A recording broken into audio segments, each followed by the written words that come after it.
Hey folks, this is JR with DIY Prepper. Welcome to the channel.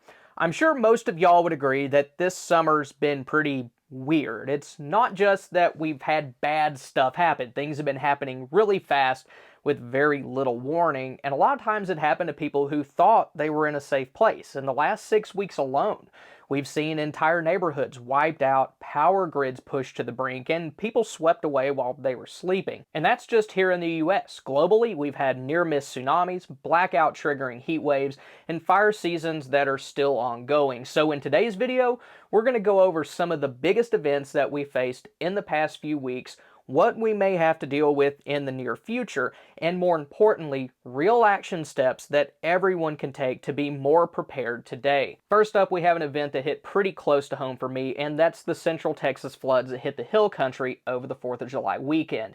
And this wasn't just a little rain, it was a massive amount of water being dumped all at once, and it caused rivers like the Guadalupe to surge without hardly any warning. Campsites were obliterated, RV parks were wiped off the map, and people went from enjoying vacation to fighting for their lives in a matter of hours.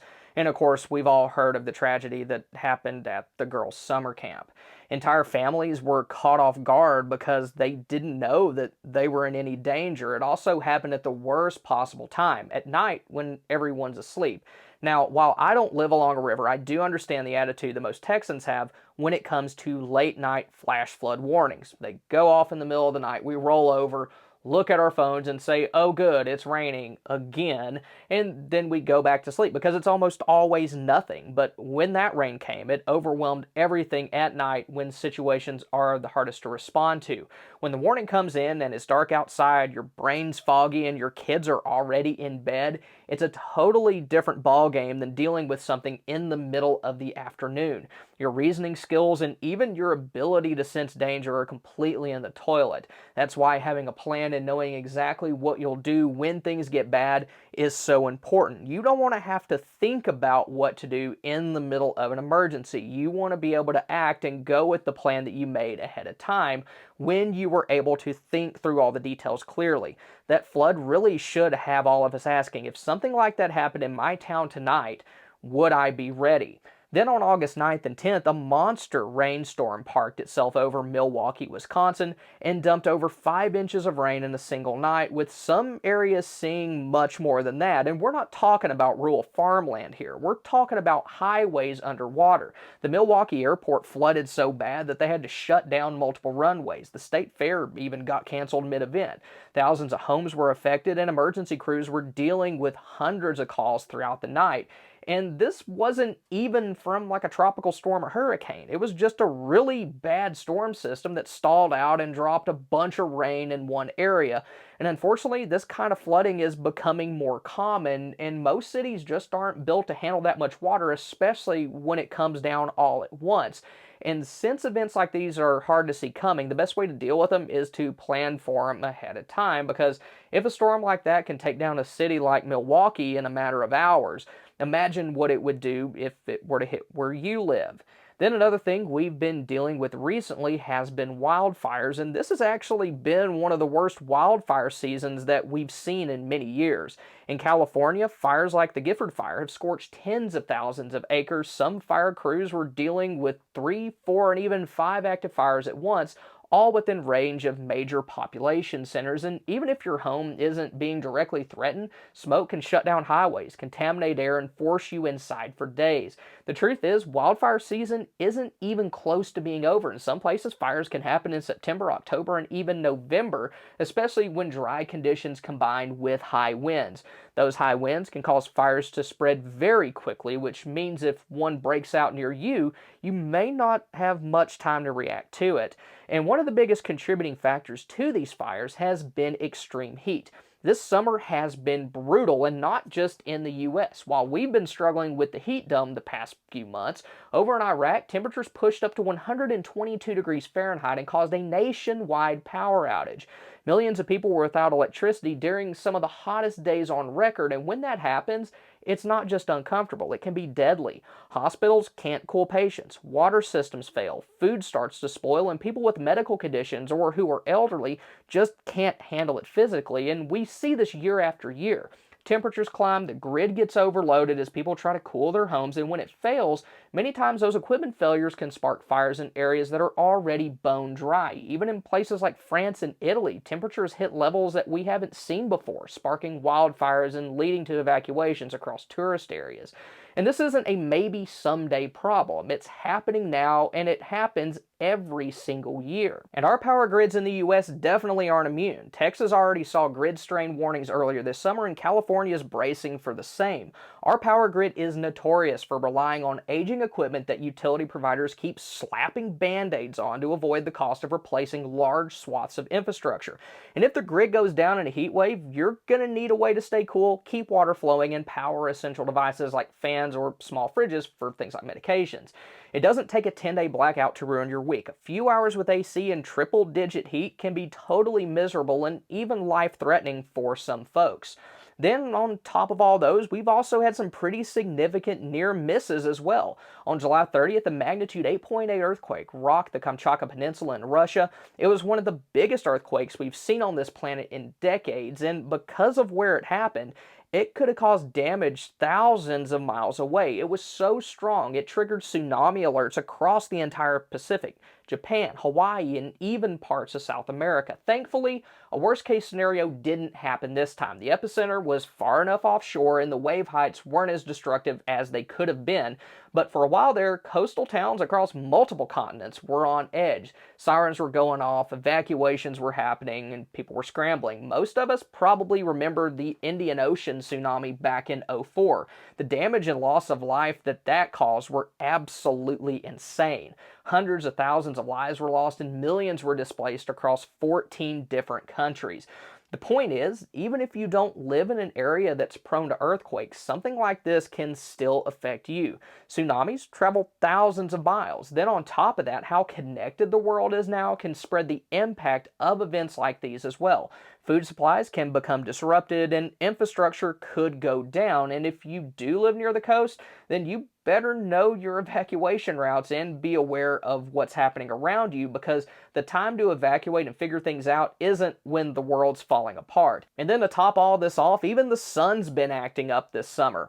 Earlier this month, it fired off a series of M-class solar flares that caused minor radio blackouts and had space weather forecasters on high alert. Now, those weren't the biggest flares we've ever seen, but we're still towards the peak of the solar cycle, which means the chances of a more disruptive X-class event are higher than normal. If one of those hits Earth at the right angle, it could knock out GPS, scramble satellite communications, and even cause power grid disruptions.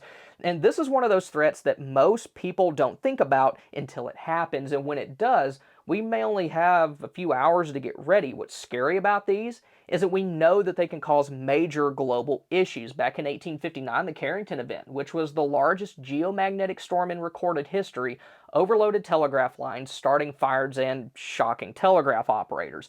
If that were to happen today, it would be exponentially worse. The power lines that stretch across our countrysides and neighborhoods would behave very similar to how those early telegraph lines did. If they go down, so does our power grid and our way of life. But while it's not something you can stop, there are things you can do to prepare now before everything starts to go downhill. And I know with everything going on and all the threats we're facing, it's easy to feel overwhelmed, but the bottom line is that you don't need to have a bunker or $10,000 worth of gear to get through the opening stages of a crisis. What you need is a plan, a clear set of steps, and the right tools in the right places before something bad happens. That's why I created the 72-hour survival plan.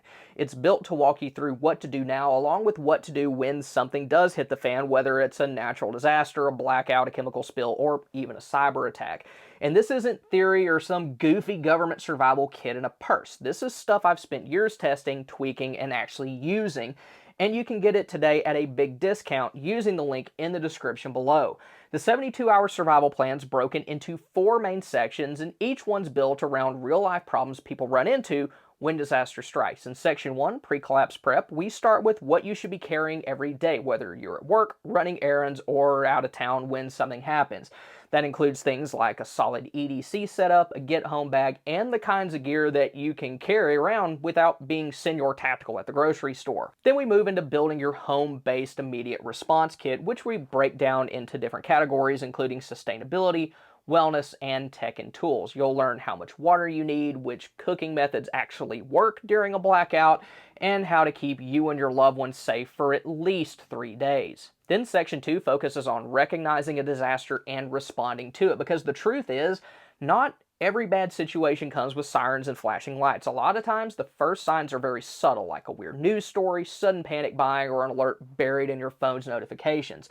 This section shows you what warning signs to watch out for, how to interpret them, and how to make the call to act. We'll also cover how to prioritize if you have only like 15 minutes, or if you're lucky enough to have a full day's worth of warning. Section 3 is all about securing your environment and staying in contact, because once the disaster hits, you're going to need to check on your people and figure out your next moves.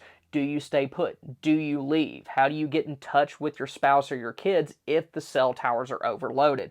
We'll go over communication plans, how to designate an out-of-town contact, and how to set up radio channels if cell service goes down. And if you got family, this section shows you how to build a family disaster plan so everyone's on the same page when things go sideways.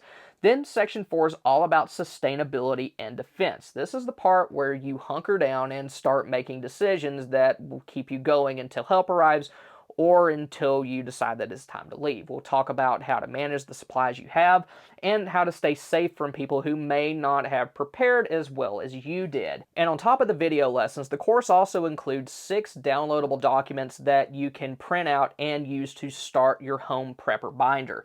The No Nonsense Gear Guide has straightforward gear recommendations and budget options. I probably really could have sold that as its own resource by itself, but I wanted all of you to have it so that you don't end up wasting a bunch of money on junky gear. Then the 15-minute emergency checklist will show you what to do if a disaster hits suddenly and you don't have a lot of reaction time, while the 24-hour emergency checklist is useful if you have a little more lead time. The disaster warning signs list will show you things to look out for before things go bad, and the when disaster strikes checklist will give you a step-by-step plan to follow after the event hits. Also included the family disaster planning guides, where you can keep track of important contact information, plans, and emergency roles. These are designed to work when you're under stress. Just follow the steps without any guesswork. I made the 72-hour survival plan because what I've seen over the past few years. Families caught off guard in the middle of the night. People losing their homes because they either didn't have a plan or had a plan that just wasn't good enough. And I kept always hearing the same thing afterward. I wish I had done something sooner, and I don't want that to be you. This course gives you the knowledge and tools that you need before a disaster hits so that you can protect your home, your family, and yourself when it counts the most. It's kind of like a seatbelt. You hope you don't need it, but when you do, you'll definitely be glad that it's there. And to make it easy to get started, I'm offering this course for a special launch price of just $37, but only for the first week. I'm doing that for a couple of reasons. First, it's vital information that I want all of you to have. And then second, this is our first course launch. But after that, the price will go up. So if you want to take action today and have peace of mind and a proven plan you can follow, just click the link in the description to sign up today. You'll get an email right after that has everything that you need. The course costs less than a tank of gas, and I guarantee you that it'll go a lot further than that when things start to unravel. Because at the end of the day, disasters are becoming more common, hitting harder, and giving us less warning, but you and your loved ones don't have to be victims. Click the link below, use the course to put together a plan, and get your family ready for whatever comes next. Thank y'all for stopping by. Y'all have a good one.